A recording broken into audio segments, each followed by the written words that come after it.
Muchas gracias a Ángeles Franco por su invitación. La verdad que es un placer para mí estar aquí con compañeros radiólogos. Y yo ya llevo dos charlas y el final de la otra, y ya he ido aprendiendo más de lo que me imaginaba que iba a aprender. Y a colación o en relación con la última diapositiva del compañero anterior, pues decir, y esta charla también probablemente va en esa dirección, que son los mismos pacientes, y cuando hablamos de coronariografía ya es la misma parte del cuerpo. Entonces debemos tener un lenguaje común y unas ideas comunes, porque si no estaríamos rozando el absurdo, ¿no? Estamos no solamente manejando los mismos pacientes, sino en principio haciendo los mismos diagnósticos o de la misma patología y en el mismo momento, ¿no? Bueno, yo voy a intentar acercar un poco qué es la coronariografía para el cardiólogo, ¿no? En el laboratorio de hemodinámica. Y cuando me he puesto a hacer la charla, pues la verdad es que he empezado a recordar situaciones con Ángeles en mi hospital, y la verdad es que sorprendentemente, y en relación también con lo que he dicho antes, pues a veces cuesta trabajo nosotros entender el TAC y vosotros entender la coronariografía cuando en teoría estamos viendo lo mismo, ¿no? Y es que realmente lo planteamos de forma distinta. Hay que entender que nosotros la coronariografía invasiva o la coronariografía hecha en el laboratorio de hemodinámica la realiza un cardiólogo, como puedo ser yo, que nos sentimos intervencionistas y a la vez clínicos, con lo cual el objetivo de la mayor parte de las pruebas que realizamos es no solamente realizar un diagnóstico, sino que en ese mismo procedimiento decidimos si revascularizamos o no. Muchas veces realizamos el tratamiento, revascularizamos, y esto tiene que ser de forma inmediata. Tenemos que dar una respuesta funcional, no solo anatómica, y ya digo que incluso decidir el tratamiento. Y esto es así que sabemos que en el 70% de las intervenciones coronarias que hacemos, las hacemos en el mismo momento del diagnóstico. O sea, el paciente entra en la sala, se le hace el diagnóstico y se va tratado de la sala de hemodinámica. Obligadamente, lo que nos pide nuestro otro compañero, el compañero clínico, es que demos respuesta a la duda funcional o clínica que nos ha presentado, no solamente que demos información de las lesiones que ese paciente puede tener. Y por otra parte, dentro de la cardiología o dentro de la enfermedad coronaria, también somos casi prueba final o concluyente, con lo cual no debemos, aunque a veces lo hacemos, dejar dudas en cuanto a lo que tiene el paciente que hemos cateterizado, que hemos sometido a una prueba invasiva con un riesgo que cada vez es menor, pero que es un riesgo que puede ser hasta de muerte durante la prueba. ¿Cómo se hace? Por si alguno de vosotros no lo sabe. Bueno, en la mayoría de los laboratorios, por lo menos en el mío, se está haciendo ya vía radial, con anestesia local, el paciente está despierto, no tenemos en general los problemas, o no tenemos los problemas de frecuencia cardíaca, el paciente está respirando, está moviéndose, a veces está hablando. Hombre, si se está quieto mejor, pero vivimos todo tipo de situaciones, y la verdad que como es radioscopia, pues no nos artefactúa prácticamente nada ni el ciclo cardíaco ni que el paciente pueda en un momento respirar de una forma u otra. Bueno, subimos nuestros catéteres hasta la aorta ascendente y empleando pues diversas curvas cateterizamos los ostios que corresponden. Y probablemente la otra diferencia con lo que se refiere a la técnica del TAC a ver la coronaria es que en la mayor parte de nuestras interpretaciones o las valoraciones que está acostumbrado a hacer el cardiólogo intervencionista es con imágenes en movimiento real, aunque pueda ser grabado. ¿Cómo interpretamos la coronariografía o cómo deberíamos interpretarla, ¿no? Y esto es parecido a lo que ha dicho también el compañero anterior. Lo primero es una valoración general. Nuestros informes, la verdad es que deberíamos ponernos de acuerdo, las sociedades científicas deberían ponerse de acuerdo, y que los dos informes de una coronariografía, tanto del TAC como este, pues se parecieran, porque es que no es que deberían parecerse, sino que deberían ser iguales, ¿no? o muy parecidos al menos. Coincidiendo con vosotros, debemos informar la dominancia, derecha, izquierda, y bueno, ya sabéis cómo se define, según la antecedente posterior, sea de la coronaria izquierda o de la coronaria derecha, y luego tenemos que hacer una valoración general del aspecto, localización, tamaño de las coronarias, y aquí ya empieza a haber, a veces fallamos nosotros mismos, y esto tengo que verlo como nuestro debe, pues definir normal como no se observan placas ateromatosas en todas las dos coronarias, y sin lesiones significativas cuando las arterias están enfermas, como es este caso, son bordes irregulares, pero no existen lesiones focales que podamos llamar significativas. Reconozco que a veces, pues depende de la obsesión que tenga el intervencionista en hacer las cosas bien, pues unas veces definimos como normales arterias que no lo son y realmente lo que son es enfermas, pero sí lesiones significativas. Y el otro caso que nos encontramos con relativamente frecuencia, sobre todo si son pacientes diabéticos o añosos, es que las arterias se encuentran difusamente enfermas, aunque tampoco presenten lesiones claramente focales. Ay, perdón. Dentro de otra afectación general que podemos encontrar con mayor o menor frecuencia es la ectasia coronaria. Bueno, he traído un ejemplo, como puede haber otras afectaciones generales que también deben ser interpretadas o definidas inicialmente antes de empezar a detallar arteria por arteria o segmento por segmento. Me ha llamado la atención que también se haya comentado lo de los segmentos. Y ya empiezo a decir que en la mayor parte de la interpretación o la valoración que se hace de una coronografía por un cardiólogo suele ser una interpretación subjetiva. Eso puede ser más o menos criticable, pero es una valoración subjetiva. Y la subjetividad pues tiende a tener una variabilidad que yo creo que no es muy acusada, pero que realmente existe. Esa variabilidad existe incluso en la denominación de los segmentos. Ya se ha dicho anteriormente que hay varias clasificaciones. La mayoría de las clasificaciones con numeritos que nosotros empleamos solamente los utilizamos para estudios. Es prácticamente, yo no conozco prácticamente ningún laboratorio de este país que informe una cronografía de forma práctica mediante la numeración de segmentos. Lo que sí coincidimos más o menos todos en una coronaria derecha proximal, media y distal, descendente posterior y tronco de posterolaterales, y la división de los segmentos de la coronaria derecha en función de la curva que hace al pasar la coronaria derecha al margen agudo del corazón. Y en esto hay poca variabilidad. En el tronco no hay variabilidad, y tampoco en la descendente anterior, que también la definimos en tres segmentos: de segmento proximal hasta la salida primera septal, medio hasta el ángulo de la descendente anterior en la proyección oblicua anterior derecha, y el segmento distal de la descendente anterior. Donde sí veréis es variabilidad es en cuanto a los segmentos de la circunfleja, que incluso hay algunos compañeros que hablan de una circunfleja media, cuando realmente hay pocas clasificaciones que consideren que existe una circunfleja media. La mayoría de ellas distingue entre circunfleja proximal y distal en base a la salida de la primera marginal. Y bueno, y decir que las ramas que salen de la circunfleja se denominan marginales, y las ramas que salen de la descendente anterior en dirección al ventrículo izquierdo, a la pared libre del ventrículo izquierdo, son diagonales, y septales las que van por el tabique interventricular.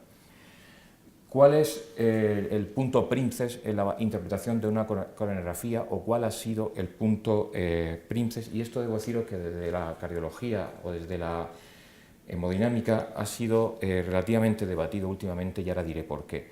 Punto princes es la severidad angiográfica, y esto se ha considerado importante o definitorio, puesto que existen estudios ya antiguos que demuestran que, bueno, si esto sería la curva de flujo en función de la presión coronaria en situación de reposo, cuando se hace ejercicio, cuando se da un fármaco en situación de vasodilatación máxima, en un corazón normal, sin lesiones, pues existe una reserva de flujo X, que es la normal.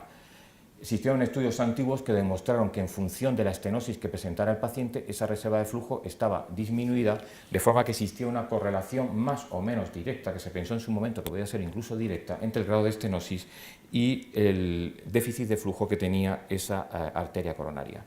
Pues esto nos llevó a establecer los puntos de corte para las arterias coronarias epicárdicas no tronco, de estenosis significativa mayor de 70 en diámetro, moderada entre el 40 y 70, y estenosis significativa menor del 40%. En general hay que decir que el hemodinamista adecúa el grado de estenosis subjetivo a la impresión subjetiva de severidad. Lo explico. Cuando al intervencionista le parece que la lesión es severa, pues le da un 80. Por eso veréis los informes de hemodinámica que deben, porque suele ser una valoración subjetiva, y es un poco ridículo, aunque yo lo he visto en ocasiones, hablar de estenosis del 82% o del 83%. Ya si quieres chulear, pues hablas del 82,5%. Pero la mayor parte de nuestros informes en la práctica se hacen de forma visual. También debo decir que no sé si es dejadez o no es solo dejadez, porque tenéis que pensar que esto se hace con la idea de tratar a un paciente, y muchas veces el paciente no está para que nosotros hagamos álgebra cuando estamos midiéndolo. Lo suyo sería hablar de estenosis severa, significativa, subtotal o crítica, como la mayor parte de las veces también hacemos. No hay duda que esto es una estenosis 100% en la descendente anterior proximal, es un infarto anterior del libro, falta toda la descendente anterior, pues 100%, se puede hablar de 100%, ocluida 100% o oclusión aguda de descendente anterior proximal. Tampoco hay mucha duda en esta coronaria derecha media, una lesión subtotal en tercio medio, crítica o del 90%, que es lo que la mayor parte de nosotros daríamos sin medir la arteria, sin medir la lesión, como estoy diciendo. Claro, distinto es cuando nos encontramos con estenosis de este tipo, o la que presenta el ostium de esta posterolateral, donde probablemente la subjetividad hemodinamista nos puede hablar de que sea significativa en tercio medio y moderada esta, o angiográficamente limítrofe, o incluso estenosis ambas moderadas o visualmente del 60%, 70% la media. Herramientas para medir tenemos, y herramientas están en todos los equipos que actualmente hay, y se pueden utilizar. ¿Qué ocurre? Que la práctica nos ha demostrado que esta medición en la clínica no tiene más valor que la anterior y que también es subjetiva. Y es subjetiva en cuanto que los bordes que detecta la cuantificación automática, pues unas veces los detecta bien, otras veces lo detecta mal y también son susceptibles de modificación si lo hace mal o si el intencionista cree que lo ha hecho mal, de la misma forma que también es susceptible de modificación el diámetro de referencia que se utilice. La angiografía coronaria cuantitativa se hace, a veces se hace en la práctica clínica y sobre todo se hace cuando uno tiene que publicar algo en investigación. Y la más aceptada no es la estenosis por diámetro en función al tamaño real del vaso, porque nosotros el vaso no lo podemos ver, solo vemos la luz, sino lo que se hace es una media entre el diámetro de referencia proximal y el diámetro de referencia distal. Ese es el diámetro de referencia, salvo que salgan ramas importantes, que entonces habría que elegir uno de los diámetros de referencia, y con calcula el grado de estenosis o el porcentaje de estenosis por diámetro. Valoración del flujo. Yo parece que después de esta charla el hemodinamista va a quedar muy mal porque la valoración del flujo también se hace de forma subjetiva y esta es la más utilizada y es la famosa escala TIMI que pues, se creó en 1965 en función de los estudios de un estudio que estaba probando un tratamiento fibrinolítico dentro del grupo TIMI. TIMI 0 es el más fácil, no existe paso de flujo a través de esa arteria, de esa lesión. TIMI 1 es que sí existe flujo, pero ese flujo es más lento que en el resto de la arteria o es más lento de lo que el hemodinamista cree que tendría que ser, porque con la coronaria derecha no tenemos posibilidad de comparación con otra arteria, con la coronaria izquierda sí, esta descendente anterior claramente su flujo es más lento y no solo es más lento en el TIMI 1, sino que no se rellena la arteria completamente. Entonces sería flujo TIMI 1.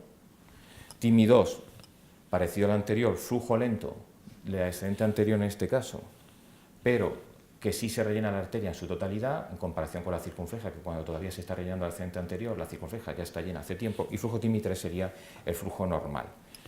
Esta escala, que es subjetiva, pues ha triunfado porque se ha correlacionado con la severidad de la lesión, con daño microvascular, con reperfusión en el infarto y también con el pronóstico, tanto antes del intervencionismo como después del mismo. También existe una aproximación a una valoración cuantitativa que se utiliza muy poco y se utiliza incluso poco en los estudios, es el TIMI frame count, que lo que hace es parecido a lo de antes, es medir la velocidad con la que se rellena la arteria, pero poniendo unos ítems, unos puntos que se predefinieron en este estudio, de forma que lo que se contaban eran los frames hasta que se llegaba pues, a la salida de la posterolateral, a la cola de ballena de la ascendente anterior o al extremo más distal de la marginal en caso de la circunfleja, de forma que se establecía una cierta cuantificación en la medida de ese flujo. Ya digo que esto en la clínica, por supuesto, no se utiliza. Valoración de otras características morfológicas y angiográficas, y esto sí que se utiliza mucho. Se utiliza mucho porque es muy importante a la hora de decidir el tratamiento del paciente. De calcio no os voy a hablar porque los expertos en calcio sois vosotros. Para nosotros es importante a la hora de saber qué herramienta terapéutica tenemos que utilizar en una arteria y si podemos utilizar una u otra. Nosotros el calcio lo valoramos angiográficamente de forma grosera y es en función de su visualización en la escopia en vacío. Lógicamente, esto depende de, se ve muy condicionado por el equipo de rayos que se tenga. Yo, por ejemplo, mi equipo, que es de 2001, pues hay que guiñar los ojos bastante y acercarse a la pantalla para ver el calcio. Ahora que me lo van a cambiar, probablemente voy a ver más calcio que el que he visto en los últimos años en mi laboratorio. De la misma forma que se puede valorar el calcio, la cronicidad, es decir, el asumir de forma aproximada el tiempo que lleva una oclusión establecida, es para nosotros también muy importante. Y hay una serie de datos que en las que nos fijamos, como es la existencia de activación colateral, lo que se haya venido a llamar en cabeza de medusa o en red, que son todas las ramillas que vemos en la angiografía que van dando flujo colateral, en este caso en la cornea derecha proximal, toda esta oclusión larga, o en esta otra cornea derecha también subocluida, y el vaso distal se está rellenando a través de circulación colateral de vecindad, pues esto si se ha establecido, tiene que haber sido durante mucho tiempo y nos da un valor de que esta oclusión es crónica, y esto nos orienta en cuanto a si vamos a ser capaz de tratarlo o el paciente va a ser subsidiario de tratamiento médico o cirugía. Vaya, estoy con el dedo un poco torpe. Y luego el otro punto de importancia son las características que denotan inestabilidad en una determinada lesión coronaria. Esta es la misma angiografía de antes.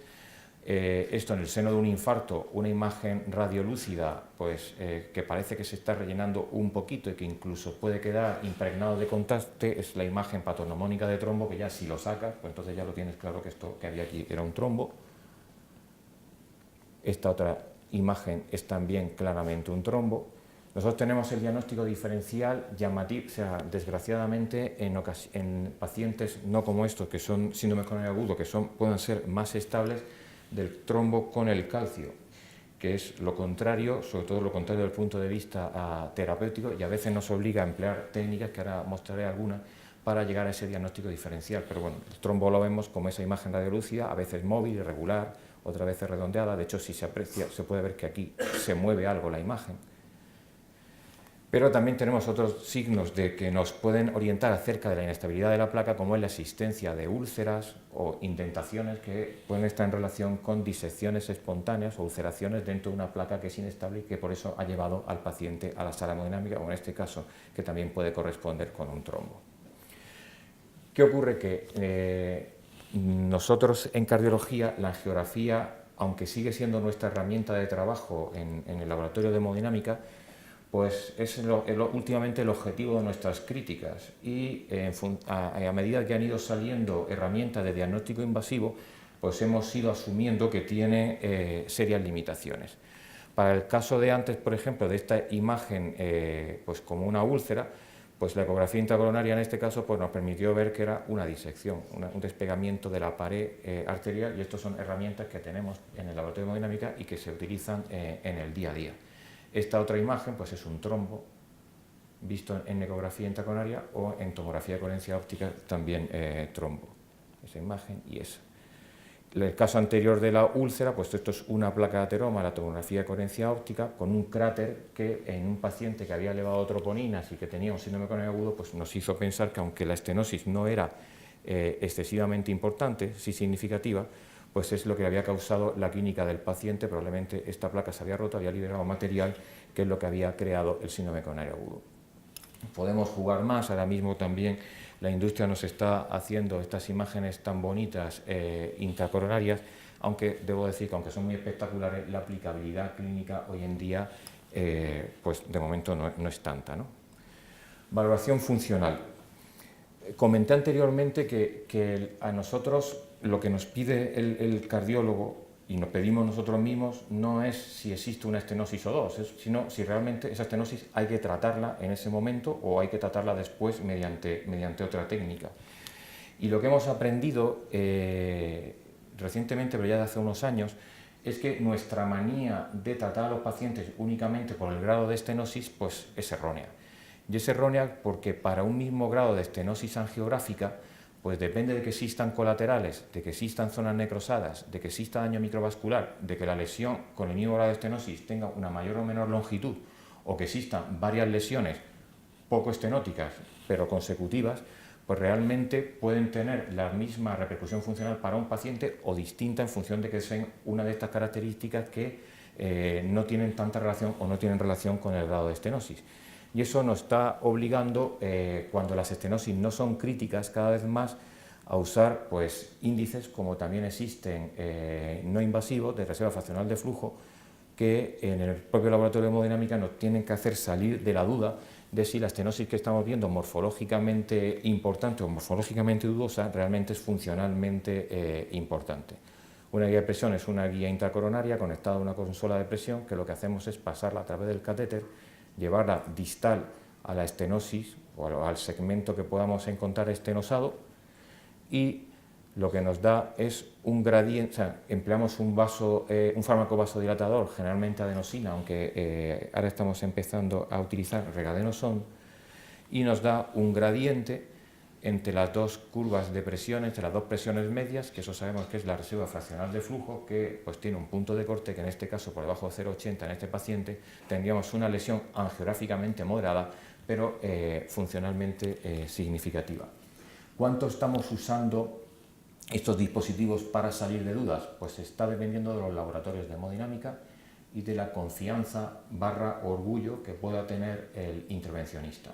Hay centros que lo usan en un 30% de las situaciones dudosas, esas usan en oclusiones o en lesiones subtotales, y hay otros centros que lo usan en 0 de las situaciones dudosas. Perdón. Y por último, en la valoración de tipo de tratamiento indicado. Yo he visto también en el informe que ha puesto el compañero antes que al final habría cierta orientación. Nosotros no es que tengamos que orientar el informe, es que la mayor parte de los casos no preguntamos, vamos sobre la marcha.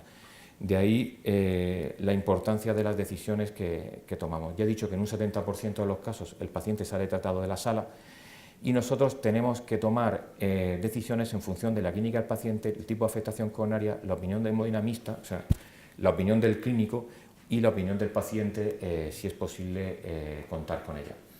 Y por esto lo comento porque en ocasiones, cuando nos llamáis o cuando vamos a ver con vosotros un TAC y nos encontramos con una lesión que nos enseñáis, si actuamos bien, no nos es tan fácil pronunciarnos, porque o no deberíamos pronunciarnos o no debería sernos fácil pronunciarnos, porque para pronunciarnos tendríamos que tener en cuenta todo esto. O sea, yo puedo ver probablemente con menor calidad de vosotros si la imagen del TAC me parece estrecha o no. Lo que no debería pronunciarme solo con la imagen del TAC es qué es lo que hay que hacer con el paciente, porque necesito muchos más datos. Si la zona está infartada, si existe circulación colateral, cuántas estenosis hay detrás de ahí, si el paciente es diabético, qué clínica tiene. Existen unas guías para nosotros de qué es lo apropiado o no en función de un tratamiento, en este caso cirugía o tratamiento coronario percutáneo, con letras, lo que está claramente indicado en las dos partes, lo que está contraindicado en una o indicado en otra. Y existe lo que más utilizamos hoy en día, y se puede utilizar de forma práctica y de vez en cuando lo usamos de forma práctica en el día a día, pero también es lo que usamos subjetivamente. Nosotros, para ver si una lesión hay que tratarla o no, o cómo hay que tratarla, nos tenemos que fijar en una serie de parámetros anatómicos que son importantes y que también son importantes que vosotros nos deis cuando hacéis los estudios angiográficos, y es, bueno, por supuesto, la dominancia, la localización de la lesión, si está en el tronco o no, si la oclusión parece o tiene signos de ser crónica, si es tortuosa, si está en una bifurcación, si tiene trombo o si está calcificada.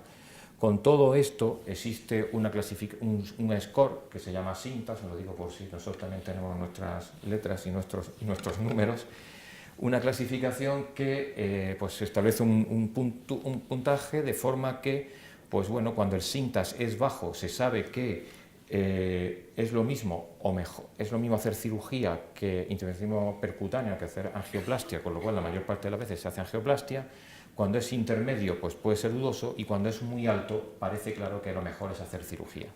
Con esto, que lo que quiero decir, que bueno, que son ayudas que nos pueden encaminar, y no solamente en la angiografía invasiva, sino también en los datos que podáis dar vosotros en un TAC, que es cómo tenemos que enfrentarnos a una determinada lesión o a un determinado conjunto de lesiones en un paciente. De forma general, como cultura cardiológica, y esto es muy simplista, decir que cuando la anatomía coronaria tiene una afectación mínima, generalmente el tratamiento del paciente suele ser médico. Si es simple o moderadamente simple, suele ser angioplastia. Cuando es compleja, suele ser cirugía. Cuando es muy compleja, vuelve a ser angioplastia, porque ya estamos en una situación donde los lechos distales no son quirúrgicos o no pueden realizar una revasculación completa. Y cuando es excesivamente compleja o prohibitiva, que esto cada vez es menos, vuelve a ser indicado el tratamiento médico. De la misma forma, el riesgo del paciente, cuando es mínimo o bajo, el paciente suele ir a cirugía, pacientes jóvenes, sin comorbilidad, y conforme va subiendo el riesgo del paciente, suele ser más encaminado a la revascularización percutánea. Y ya por último, y espero haber sido de ayuda, o por lo menos para intentar darnos a conocer un poco, decir que la interpretación de una coronografía en cardiología, en el laboratorio de hemodinámica, no tiene un objetivo diagnóstico, o por lo menos a nosotros el clínico no nos va a pedir un diagnóstico, nos pide no solo el diagnóstico, sino que orientemos, indiquemos y que realicemos el tratamiento adecuado en la mayor parte de los casos. Ni que decir tienen el infarto agudo de miocardio, pues hay que pensar poco, tratar únicamente la arteria responsable del corazón, que la visión anatómica es un dato más interpretado en la clínica del paciente, y esto os afecta a vosotros en cuanto al cambio de mentalidad, que nosotros hemos tenido que ir sufriéndolo y todavía no lo hemos hecho en su totalidad. Seguimos, algunos de nosotros o algunos empeñados en tratar solamente lo que vemos sin pensar. Y la coronografía es en la mayor parte de los casos una parte del proceso asistencial terapéutico, en nuestro caso no solo una técnica diagnóstica, con lo cual tiene connotaciones diferentes. Invitaros a que vengáis a Alicante, porque hoy creo que está lloviendo, pero es el único día en todo el año. Yo trabajo en Alicante y siempre invito a Murcia, porque aunque trabajo en Alicante, vivo en Murcia, y es otra ciudad que, aunque no tiene mar, también es bonita de visitar. Muchas gracias.